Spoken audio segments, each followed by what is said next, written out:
मेरी कहा रोवे सास को हटावे राजा उठैना यही हाली हो राजा उठैना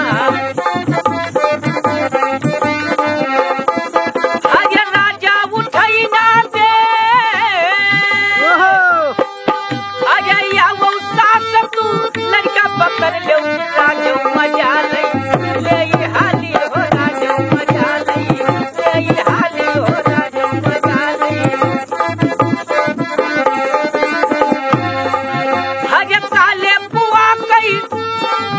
हरे काले पुआ कई पानी न पीबै न काली मिर्च हमर सब राजा की काली मिर्च ना हरे काली मिर्च ना खा हरे काले मरद के ज्यादा न पीबै न हम काली होई जब राजा की हम काली होई जब राजा की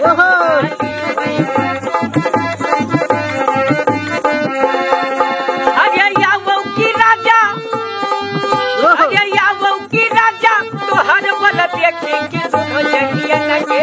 बीच राजा की सुनो जगिया लगे अरे सुनो जगिया लगे भी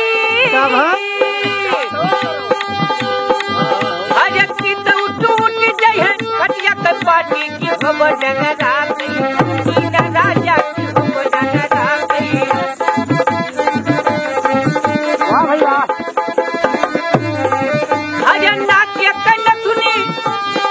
अरे नाट्य कनथुनी उतार धर परिया की पहिरो जगुनवा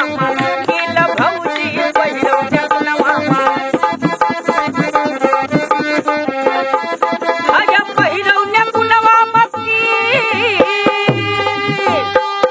अरे अब की वसरिया हमार भाई भौजी की कहियो लहंगवा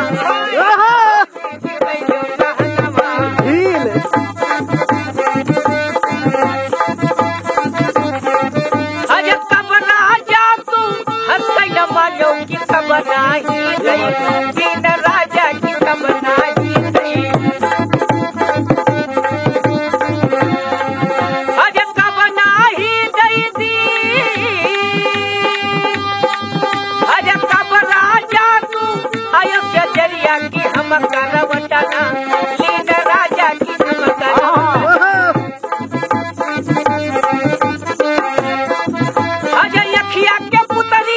अजय अखिया के पुतरी बैठे दरोगा मोर जवना बैठ पुता